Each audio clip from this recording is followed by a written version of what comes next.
বিসমিল্লাহির রহমানির রহিম। আলহামদুলিল্লাহ ওয়াসসালাতু ওয়াসসালামু আলা রাসূলিল্লাহ।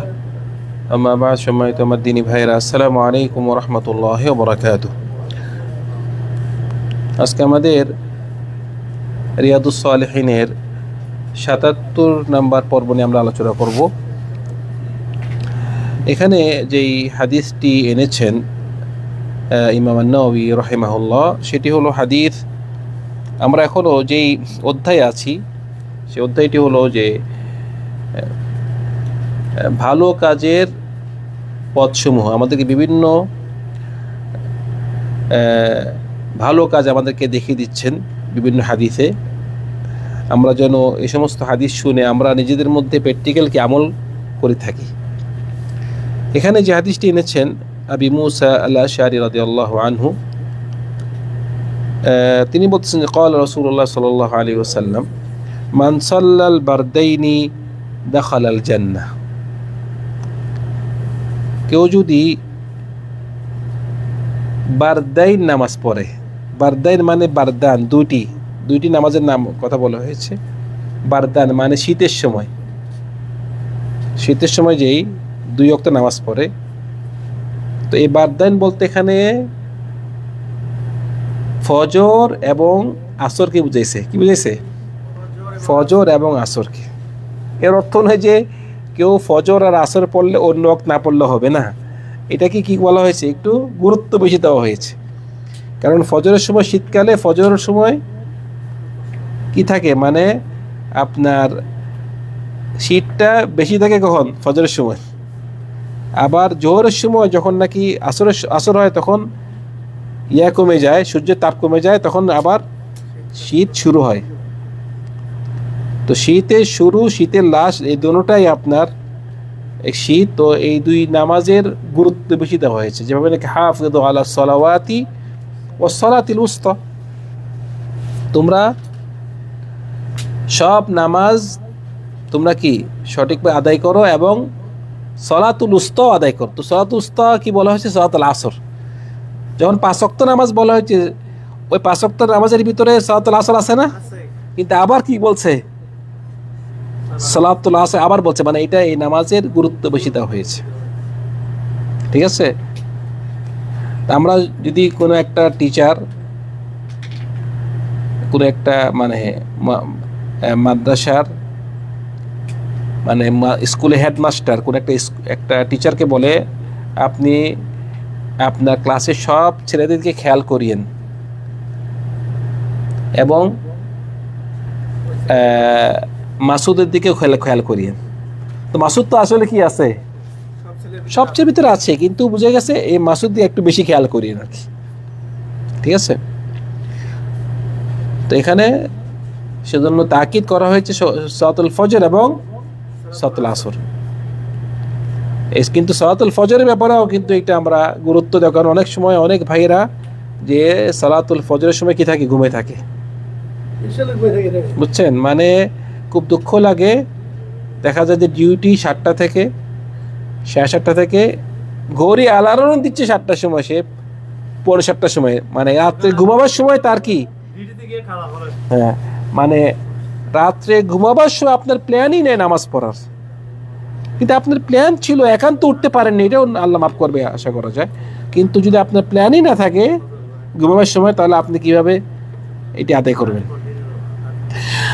তারপরে যে এই হাদিসটি এনেছেন রাসূল সাল্লাল্লাহু আলাইহি ওয়াসাল্লাম, ইমাম নাওয়ী যে হাদিসটি এনেছেন, যে রাসূল সাল্লাল্লাহু আলাইহি ওয়াসাল্লাম, এই হাদিসটিও আবি মুসা আল-আশআরী থেকে। তো এখানে রাসূল সাল্লাল্লাহু আলাইহি ওয়াসাল্লাম বলতেছেন যে ইদা মারাদাল আবদু আও সাফারা কুতিবা লাহু মিসলু মা কানা ইয়ামালু মুকিমান সহিহান। ইমাম আল বুখারী হাদিসটি রিওয়ায়াত করেছেন। বলছে কোনো একজন ব্যক্তি, সে যদি অসুস্থ হয় অথবা সফর করে, এখন কেউ যদি অসুস্থ হয়, সে সুস্থ থাকা অবস্থায় যে সমস্ত ইবাদত করতে, ওগুলোকে ইবাদত করতে পারে না। সে সুস্থ থাকা অবস্থায় সে মসজিদে গিয়ে জমাতে নামাজ পড়তো, কিন্তু অসুস্থ হওয়ার পরে যেতে পারে না, ঘরে পড়ে নামাজ। সে সুস্থ থাকা অবস্থায় রোজা রাখতো, রমাদানে রাখতো, নফল রোজা রাখতো, কিন্তু অসুস্থ হওয়ার পরে কি করে, পারে না। সে যখন নাকি তার বাসায় থাকে, বাসায় থাকা অবস্থায় সে তাহাজ্জুদের নামাজ পড়তো, সে সুন্নত আদায় করত, কিন্তু যখন সফর করে তখন পারে না। তো আমাদের ইসলাম ধর্ম আমাদেরকে একটা সুখবর দিয়ে দিয়েছে, কোনো একজন ব্যক্তি সে যদি কোনো একটা আবাদতের মধ্যে প্রত্যেক সময় আবাদতটা তার ছুটে না, জমাতের নামাজ তার ছুটে না, রমাদানের রোজা তো সে ছাড়বেই না, এবং নফল রোজাও সে রাখে। তো আপনার যে সুখবর হলো, যখন নাকি আপনি অসুস্থ হবেন অথবা সফর করবেন, আল্লাহ সুবহানাহু ওয়া তাআলা আপনি গৃহে থাকা অবস্থায় অথবা সুস্থ থাকা অবস্থায় যে সমস্ত কাজ করতেন ওগুলো কাজ কন্টিনিউ লিখে যাবে। কত বড় একটা নেয়ামত। মানে কেউ যদি কোনো কোম্পানিতে চাকরি করে, সে বেতন পায় 2000 রিয়াল, ছুটি পাইছে, এই ছুটিটি 1 মাস ছুটি কাটাবে, তাকে কোম্পানি কি করে 1 মাস ছুটি বেতনটা দিয়ে দেয় ছুটি। এটা তো সব কোম্পানি না আর কি, যারা দিয়ে থাকে আর তাও কোম্পানি আপনাকে দিবে, এটা যদি নির্ধারিত ছুটি কোম্পানি দিয়ে থাকে না। আপনি 1 মাসের জায়গায় যদি 2 মাস থাকেন, কোম্পানি 2 মাস দিবে না। কিন্তু আল্লাহ সুবহানাহু ওয়া তাআলা ওনার সাথে কিছু তুলনা নেই। উনি যে দিবে কোনো সময় নেই, সময় ছাড়া। এক ব্যক্তি সে অসুস্থ থেকে আর সে সুস্থ হচ্ছে না, তাকে কিন্তু তার সওয়াবটা কন্টিনিউ থাকবে। কথা বুঝতে পারছেন? সেজন্য আমি যা বলতে চাই, একটা পরামর্শ দিচ্ছি আপনাকে ভাইরা। অনেক সময় অনেক ভাইরা অবসর থাকে, অনেক ভাই থেকে দেখা যায় কাজ নাই, ভাই কাজ নাই, এত মাস কাজ নেই। এই যে কাজ না, আপনার অবসর আছেন, এটা ভাই আবাদতে কাজে লাগান। অবসরের সময় আবাদত করতে এত সহজ।